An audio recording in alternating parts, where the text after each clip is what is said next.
Assalamualaikum warahmatullahi wabarakatuh. Bagaimana kabarnya anak-anak? Masih semangat ya belajarnya? Hari ini kita akan belajar tematik, yaitu tema 6D, subtema 2, pembelajaran 5 dan pembelajaran 6. Silakan anak-anak bisa mempersiapkan bukunya. Pada pembelajaran 5, materi yang pertama yaitu pertanian di Indonesia. Indonesia berada di daerah khatulistiwa yang sangat cocok untuk pertanian. Sektor pertanian telah menjadi sektor kedua terpenting dan paling berpengaruh di Indonesia. Jadi di sini pertanian itu masuk ke sektor yang kedua, karena yang sektor pertama yaitu industri dan perdagangan. Beberapa tanaman yang telah meningkatkan perekonomian di Indonesia yaitu hortikultura, kopi, dan tebu. Tanaman hortikultura yaitu biasanya itu buah-buahan dan sayur, ya. Jadi tanaman yang mudah untuk diolah. Beberapa target swasembada yang direncanakan oleh pemerintah pada tahun 2009 adalah mampu berswasembada jagung, bawang putih, dan gula. Di Indonesia terdapat beberapa jenis pertanian, yaitu pertanian lahan basah atau sawah dan pertanian lahan kering atau perkebunan. Contoh pertanian lahan basah yaitu sawah, tambak, hutan mangrove, terumbu karang, dan lain sebagainya.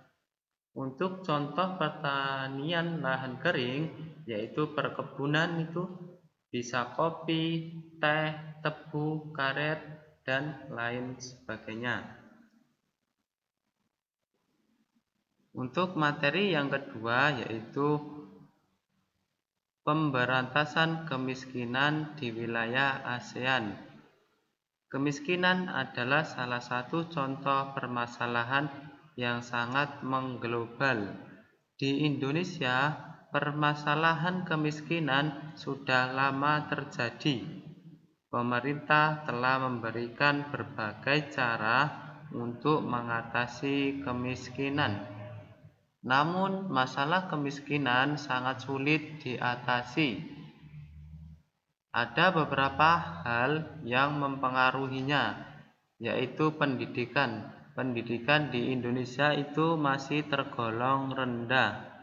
Kemudian pola pikir masyarakatnya yang masih kuno dan persaingan di dunia kerja. Jadi di situ ada beberapa tadi hal-hal yang mempengaruhi kemiskinan di Indonesia. Kemiskinan tidak hanya terjadi di Indonesia. Di Asia Tenggara terdapat beberapa negara yang memiliki angka kemiskinan yang tinggi. Laos menjadi salah satu negara anggota ASEAN yang memiliki angka kemiskinan cukup tinggi. Dan seluruh negara anggota ASEAN diperkirakan lebih dari 120 juta penduduk yang tidak mampu. Jadi diperkirakan seluruh anggota ASEAN itu terdapat 120 juta penduduknya yang tergolong miskin atau masyarakat tidak mampu. Oleh karena itu, negara anggota ASEAN membentuk ASEAN Community. Ya, tujuan ASEAN Community ini yaitu agar seluruh negara anggota ASEAN mampu menyelesaikan masalah kemiskinan di negaranya masing-masing. Untuk materi yang ketiga yaitu ASEAN dan peran politik Dalam bidang politik terdapat beberapa jenis kerjasama yang telah dilakukan oleh anggota ASEAN, yaitu sebagai berikut. Yang pertama yaitu Perjanjian Kawasan Bebas Nuklir. Yang kedua, ASEAN Defense Ministers Meeting. Yang ketiga, Perjanjian Ekstradisi ASEAN. Yang keempat, pengiriman duta konsulat. Yang kelima, Perjanjian Bebas Damai, Bebas dan Netral. Kerjasama tersebut dibuat agar seluruh negara anggota ASEAN dapat berjalan beriringan dengan damai tanpa ada permusuhan. Sampai sini ada pertanyaan? Kalau ada pertanyaan boleh langsung tanya kepada Ustadz. Kita lanjut untuk materi pembelajaran 6. Untuk materi yang pertama yaitu perkembangan media informasi pada era globalisasi. Media informasi dapat diartikan sebagai pengantar informasi dari suatu tempat ke tempat yang lain. Media terdiri atas 3 jenis, yaitu media cetak, koran, majalah, dan lain sebagainya. Untuk media elektronik yaitu bisa televisi, radio, handphone, dan lain sebagainya. Yang ketiga, media digital. Media digital ini bisa audio maupun video yang dikirim melalui internet ya. Ini kalau media digital itu harus melalui internet. Untuk materi yang kedua yaitu pentingnya reklame.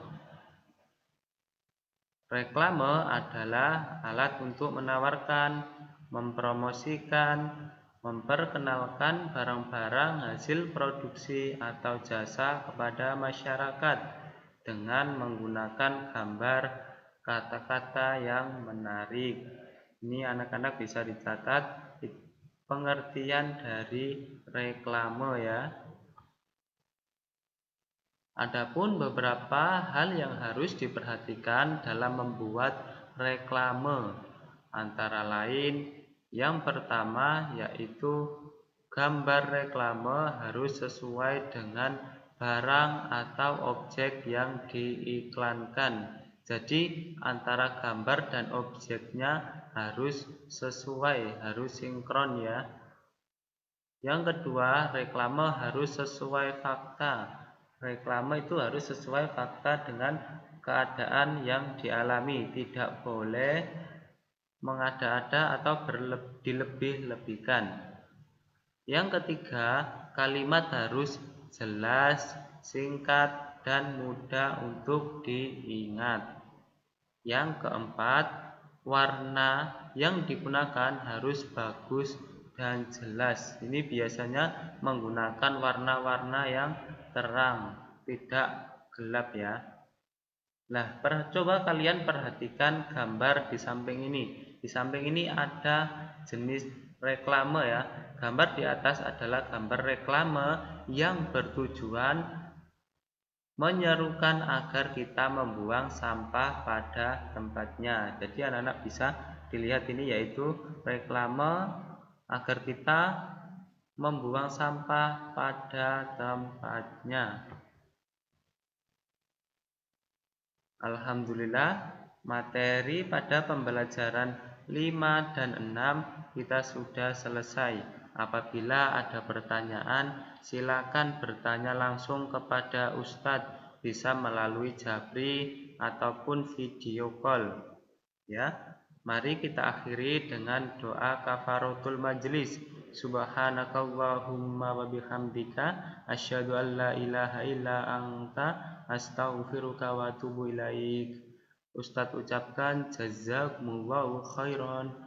Wassalamualaikum warahmatullahi wabarakatuh.